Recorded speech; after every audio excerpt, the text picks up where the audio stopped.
दोस्तों, आप लोग सुन रहे हैं होर्स की कहानियाँ।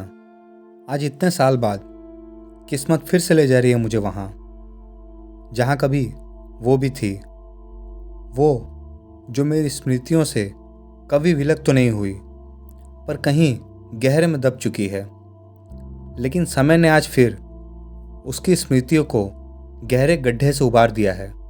किस्मत क्या है? हो सकता है किस्मत इस जगह फिर से मुझे उन पुरानी स्मृतियों के धागों से नई यादें बुनने ले आई हो। पर उन सुनहरी अमिट स्मृतियों पर क्या नई स्मृतियों की परत कभी चढ़ सकती है? तभी 8 साल के मेरे बेटे आशु ने कहा, पापा, यह कितनी सुंदर जगह है, ऊंचे पहाड़, जंगल। हाँ बेटा, और यहाँ झरने भी हैं। वाह पापा, आप मुझे दिखाएंगे? हाँ, क्यों नहीं। झरने की बात से पुरानी स्मृति का एक और धागा खींच गया था पराग के मन में। उनकी गाड़ी जैसे ही उस कस्बे के अंदर घुसी, उसके कानों से टकराया, बुद्धू, ये क्या? स्मृतियों की आवाजें भी होती है क्या? वह मुस्कुराया। तभी प्रीति बोली, पराग, हम पहुंच गए। वह एक सरकारी आवाज था। ओह, अच्छा है, इस बार दूसरा मिला। खैर, पिछली बार वाला तो टूट फूट चुका होगा। पराग ने मन में सोचा। क्या हुआ पराग, आप कहीं खोए हुए हैं? कुछ नहीं प्रीति, मैं यहाँ पहले भी 2 साल ड्यूटी कर चुका हूँ। इस जगह को देखकर पुरानी यादें याद आ रही है। अब तो यहाँ के लोग मुझे भूल भी चुके होंगे। 18 सालों में कितना कुछ बदल गया है यहाँ। जंगल कम हो गए हैं, घरों की संख्या बढ़ गई, इमारतें बड़ी हो गई, बहुत कुछ बदल चुका है। प्रीति ने मन ही मन कहा, इंसान को अपने अतीत से कितना प्यार होता है। अतीत की याद और भविष्य की चिंता, इन दोनों के बीच वर्तमान पिस जाता है। बेचारा, यहाँ अतीत कोई और है जिसे मैं जानती नहीं, भविष्य आंसू है, और वर्तमान बेचारी मैं, जिस पर पराग कभी ध्यान ही नहीं देते। प्रीति हमेशा यह महसूस करती थी कि पराग उसके होकर भी पूरी तरह से उसके नहीं हैं।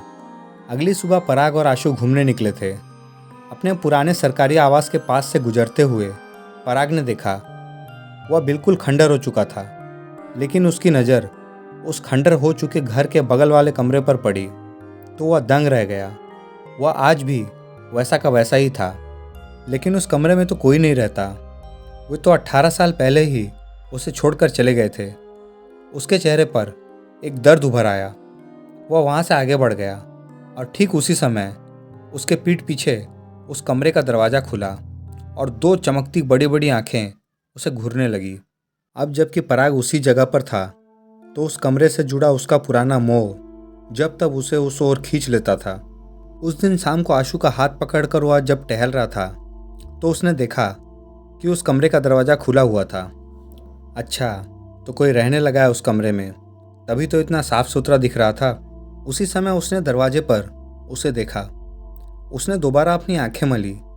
ये कैसे हो सकता है? पर नहीं, वो वही थी, सोमा। इतने सालों बाद वह जरा उसके पास पहुंचा। उसने देखा सोमा की नज़रें आशु को निहार रही थी। जब तक पराग और आशु उस कमरे के पास पहुंचे, वह दरवाज़ा बंद करके अंदर जा चुकी थी। इतनी रुखाई किस बात की? बात तो कर ही सकती थी ना। अच्छा, हो सकता है उसका पति अंदर हो, उसको पसंद ना हो सोमा का अजनबियों के साथ बात करना। अब मैं उसके लिए अजनबी ही तो हूँ। पराग मन ही मन बड़बड़ाता रहा। अगली शाम पराग, आशु और प्रीति तीनों जब उस ओर टहलने निकले तो पराग ने देखा उस कमरे का दरवाज़ा बंद था। दरवाजे पर ताला लटक रहा था। अच्छा, कहीं गई होगी अपने पति के साथ, पराग फिर से बुदबुदाया। उस रास्ते से गुजरते हुए 1-2 बार और पराग ने सोमा को अकेले में दरवाजे पर खड़ा पाया। वो सोच रहा था, वो बात क्यों नहीं करती मुझसे? हाँ, हो सकता है उसने जो मेरे साथ किया यह सोचकर उसे शर्म आती होगी, लेकिन ऐसा लगता है जैसे कि अकेले ही रहती है। क्या हुआ, पति छोड़ दिया क्या, या खुद ही छोड़ आई? बड़ी नकचड़ी तो थी अपने मन की रानी। जो उसके मन को भा गया सो भा गया, जो नहीं भाया फिर उसे ब्रह्मा भी समझाए तो वह नहीं मानती थी। पर बच्चे तो होंगे उसके, या वो भी नहीं हैं? फिर इतना लंबा जीवन अकेले कैसे काटेगी? क्या करने आया हूँ और क्या हो रहा है। ड्यूटी पर तो ध्यान ही नहीं लग रहा। सारा मन सोमा में ही अटका पड़ा है। कहीं प्रीति कुछ गलत ना समझ ले। वो क्या सोचेगी। एक बार सोमा से बात हो जाए तो मेरे भटकते मन को शांति मिल जाएगी।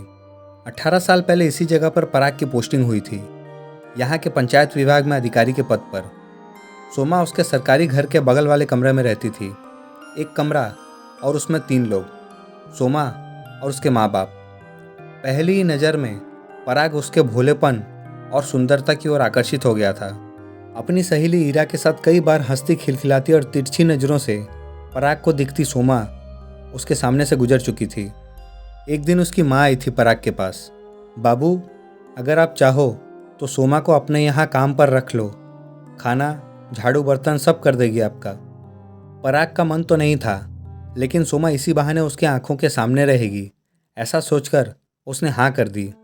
ठीक है, उसे कल से भेज दीजिएगा। सोमा अगले ही दिन से उसके यहाँ आने लगी। घर के बगल में ही उसका कमरा था। जब तब यहाँ वहाँ फुदकती रहती थी। यहाँ तक कि रात को पराग को खाना खिलाकर ही अपने घर वापस जाती थी। जब पहली बार पराग ने कहा था, सोमा कितना अच्छा खाना बनाती हो तुम, वह बहुत खुश हुई थी। और जब पराग ने बड़ी हिम्मत करके कहा था, क्या हमेशा के लिए हमारी खाना बनाने वाली बनेगी, वह तुनक कर बोली, तो क्या बस खाना ही बनवाओगे तुम हमसे हमेशा? हुक्म चलाएंगे हम तुम पर। पराग बेचारा देखता रह गया। उसने ऐसे जवाब की अपेक्षा नहीं की थी। फिर जब सोमा को समझ आया कि उसने क्या कह दिया, तो सीधे अपने कमरे में भागी, सिर पर पैर रखकर। उस दिन यह बात तो साफ हो गई थी कि सीमा भी पराग को चाहती थी। एक दिन उस पहाड़ी के पास वाले झरने तक घूमते हुए चले गए थे दोनों। पराग ने पूछा था, तुम्हारा नाम सोमा किसने रखा? अरे वो मैं सोमवार को पैदा हुई थी ना, तो मेरा नाम सोमा हो गया। अच्छा, तब तो मैं बुधवार को पैदा हुआ था, तो तुम्हारा नाम बुद्धू होना था। जोर से खिलखिलाकर हंस पड़ी वह। पराग उसे हंसता देख बहुत खुश हुआ था। एक झरना सोमा के सफ़ेद मोतियों जैसे दांतों में भी उतर आया था, हंसी का झरना। तुम मुझे कभी धोखा तो नहीं दोगे ना? तुम इतने बड़े साहब और मैं एक गरीब लड़की। लो, इस झरने की कसम खाता हूँ, तुम्हें छोड़कर कभी नहीं जाऊँगा। वो गाना नहीं सुना तुमने बुद्धू? झरने तो बहते हैं, कसम ले पहाड़ों की, जो कायम तुम इन पहाड़ों की कसम लो, जो हमेशा अटल रहते हैं। इन झरनों की कसम का क्या, यह तो बहते रहते हैं। अच्छा बाबा, इन पहाड़ों की कसम, मैं हमेशा तुम्हारे साथ रहूँगा। और उस दिन ट्रांसफ़र के बाद पराग जा रहा था। सोमा तुम इंतज़ार करना, मैं कुछ दिनों में ही तुम्हें लेने आऊँगा। मैं तुम्हारा इंतज़ार करूँगी और मैं कभी झूठ नहीं बोलती, मैं सिर्फ तुम्हारी ही रहूँगी। वादे के मुताबिक आया तो था 1 महीने बाद पराग अपने माँ पापा को मनाकर, लेकिन जब यहाँ पहुँचा तो इस कमरे में ताला लटक रहा था। सोमा का परिवार कहीं नहीं मिला। ईरा ने बताया कि सोमा की शादी हो गई है। उसके माँ बाप इस कस्बे को छोड़कर दूसरी जगह चले गए। कुछ टूट कर बिखर गया था पराग के अंदर। वह बड़बड़ाया था, हाँ, पहाड़ों की कसम, झरने की कसम, कसम तो मैंने ही ली थी। वह तो आज़ाद थी कुछ भी करने के लिए। प्रीति, आशु नहीं दिख रहा, कहाँ गया? अरे बाहर ही तो खेल रहा था। अच्छा, मैं देख कर आता हूँ। जब पराग बाहर निकला तो देखा आशु घर से कुछ ही दूर उसी कमरे वाले रास्ते पर था और उसी ओर जा रहा था। जब तक पराग वहाँ पहुँचा, आशु कमरे के अंदर जा चुका था। कुछ देर तक पराग बाहर ही खड़ा रहा, घमंडी कहीं की। जब तक वह मुझे नहीं बुलाएगी मैं खुद उस कमरे में नहीं जाऊँगा। जब आशु बाहर आया तो पराग ने आशु से पूछा, बेटा, आंटी कुछ बोल रही थी? नहीं, बस उन्होंने मुझे बहुत प्यार किया। वहाँ और कौन कौन था? कोई नहीं, वह अकेली रहती है ना? अच्छा, मेरा शक सही था, अकेली ही है वो। अब पराग उसकी हालत जानकर और भी बेचैन हो गया था। अगले दिन पराग को ऑफिस से आते समय ईरा दिखाई दी। शायद वह ससुराल से वापस आ रही थी। पराग दौड़कर उसके पास गया। ईरा, तुम कब आई? देखो, मेरी पोस्टिंग फिर यहाँ हो गई। ईरा उसे फटी आंखों से देख रही थी। ऐसे क्या देख रही हो तुम? और सोमा भी तो यहीं है, पर मुझसे बात नहीं करती, अकेली उसी कमरे में रहती है। तुम जानती हो उसके साथ क्या हुआ? ईरा की आंखें अब और भी फट गई थी। बिना कोई जवाब दिए वह वहां से भाग निकली। पराग अपनी परेशानियों में उलझा हुआ घर की ओर जा ही रहा था कि रास्ते में उसी कमरे के पास एक आदमी उससे टकरा गया। वह बहुत डरा हुआ था। पराग को देखते ही कहने लगा, अरे साहब, उस कमरे में कोई चुड़ैल रहती है। मैं आज उस वीरान और पुराने कमरे के समीप चला गया था तो देखा एक लड़की, बिखरे बाल, लाल आंखें, लंबे लंबे नाखून थे उसके। वो उस कमरे में चक्कर लगा रही थी। उसके पांव जमीन पर नहीं थे, वह हवा में लहरा कर चल रही थी। मुझे देखते ही ऐसे चीखी जैसे मुझे खा जाएगी। मैं किसी तरह जान बचाकर भागा हूँ। पराग को कुछ समझ नहीं आ रहा था। वह आदमी बड़बड़ाता हुआ आगे चला गया। पराग अब अपने घर को जाने वाले रास्ते से वापस मुड़ चुका था। वह अब ईरा के घर जा रहा था।